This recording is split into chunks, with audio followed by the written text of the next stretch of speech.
And we're going to start with the number 5 Notre Dame Fighting Irish.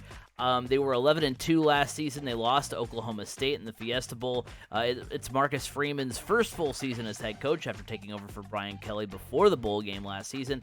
The Irish were 45th, the 45th ranked offense in terms of yards per game in the country, the 43rd ranked defense in terms of yards per game. As far as the notable departures, you have quarterback Jack Cohn leaving, running back Kyron Williams, safety Kyle Hamilton in the NFL, kicker John Doerr, and punter Jay Bramblett, all moving on from the organization there. So, and so you wonder who's left, who are some players to watch for the Notre Dame Fighting Irish, and that's what we'll do for each team here. We'll give a player to watch on offense and defense, look into the schedule, and give you where we think they're going to land record-wise. And so looking at the player to watch for me on offense for Notre Dame, I'm going to hop in and say it's going to be running back Chris Tyree, the junior. He had 700 yards and 5 touchdowns for his career so far with the Irish. He had 6 catches for 115 yards and including a 53-yard touchdown reception in the Fiesta Bowl against Oklahoma State. The Irish will be rolling out one or both of 2 sophomore quarterbacks in Tyler Buckner and Drew Pine. Drew Pine.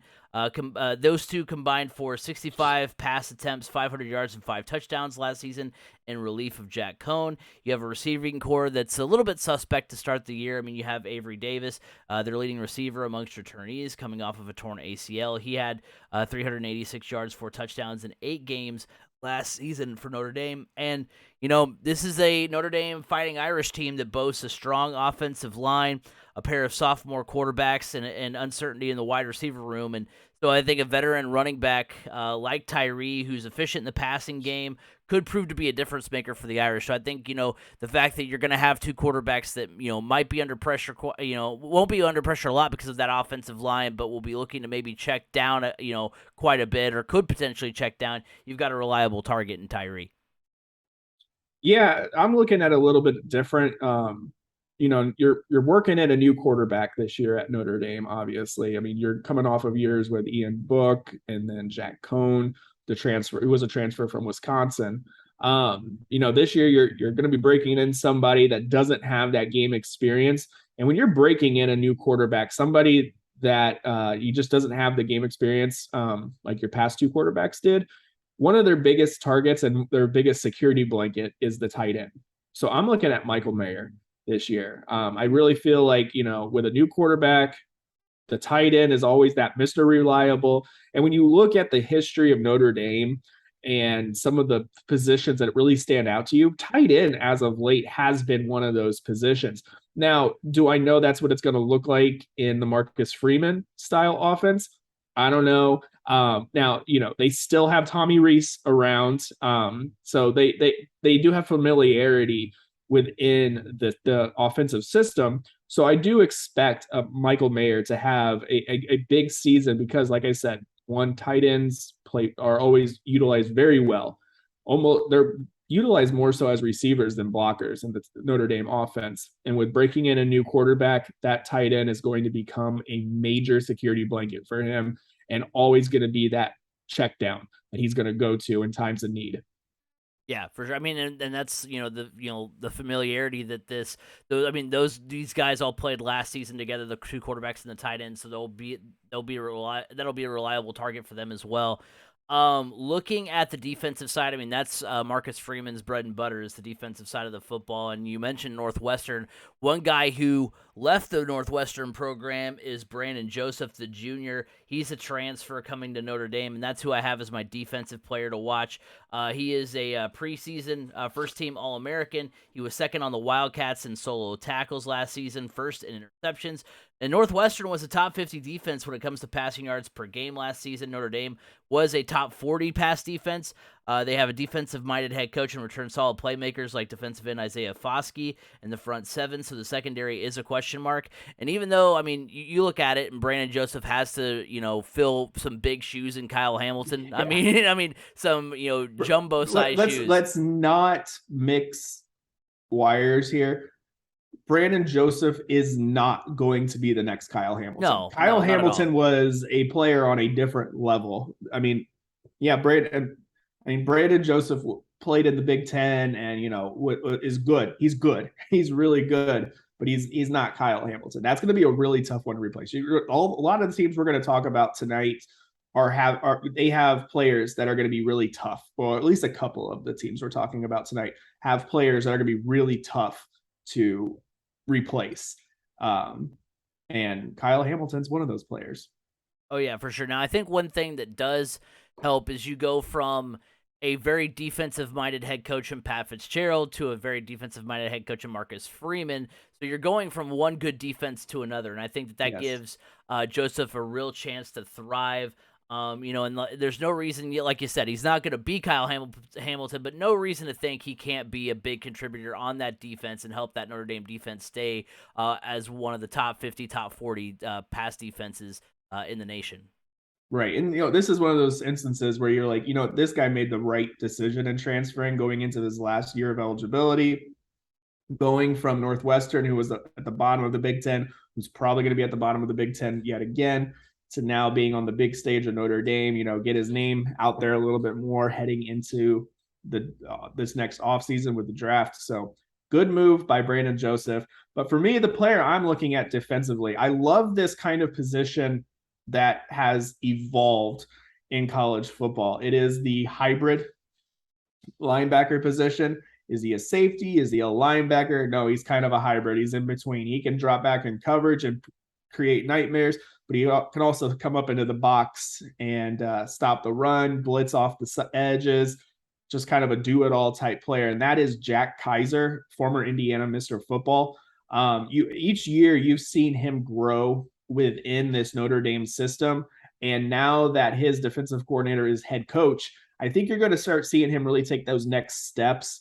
And with a player like Kyle Hamilton being gone, that role of somebody stepping up and being that go-to playmaker on the defense is opening up, and that's a role that Jack Kaiser can really step into and be the leader of that entire defense this year. So I'm really looking for him to have a breakout season.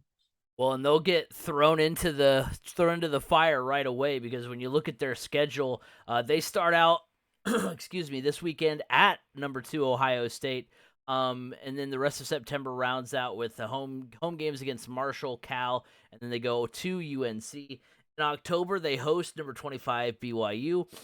They also host Stanford and UNLV before going to Syracuse. In November, they have number 4 Clemson. They have Navy at home, Boston College at home, and at number 14, SC. So their over-under prediction for the year, according to DraftKings, is 8.5 wins. For me, I'm going to say the over. I know it's going to be an interesting year for Notre Dame, a lot of transition going on. I got wins over Marshall, Cal, UNC, Stanford, UNLV, Syracuse, Navy, and Boston College. I think they win all of those games.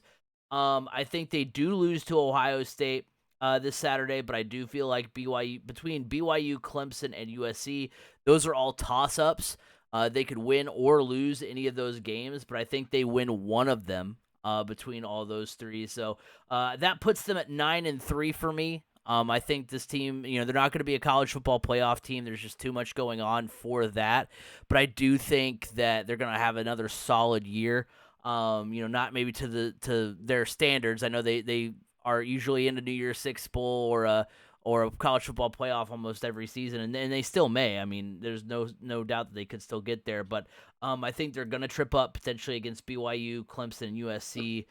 Those are those coin flip games, and they're definitely losing to Ohio State. So 9-3 is where I've got the Irish.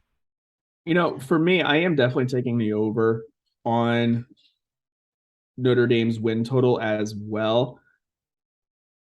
For me, I see them. Okay, September. You're starting off the season with a loss to Ohio State. Ohio State is next level good. Yeah, Notre Dame is the 5th ranked team in the country, but there's like Alabama and Ohio State in and everyone else. And then there's, I think, yeah, really, then there's everyone else within the top 5 or 10, because I don't think Georgia is going to be nearly as good this year. Not at all. Um, Clemson, I think Clemson's a little overrated. They have so many question marks at quarterback. I'm sorry, I'm not sold on their quarterback. So when I look at this Notre Dame schedule, I see them starting off September with a 3-1. I honestly do see them going undefeated in October. I'm not as high on BYU. I mean, obviously BYU is sitting there at 25. BYU will hover around the top 25 just because their schedule isn't great. So they'll pick up dirty wins. I don't know. Kind of like Notre Dame picking up wins against Marshall and UNLV and those types of wins.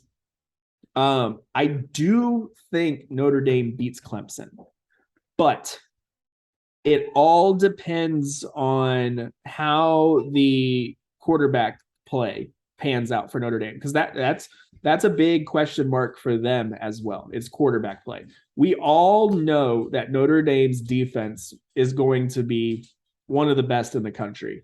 It's, can their offense beat another really good offensive team that has a good defense? Because we know, seriously, I look at this Clemson team, I want to say, I'm thinking of them in the past, like, oh yeah, we all know Clemson will have a good defense. Well, guess what? Brent Venables is gone.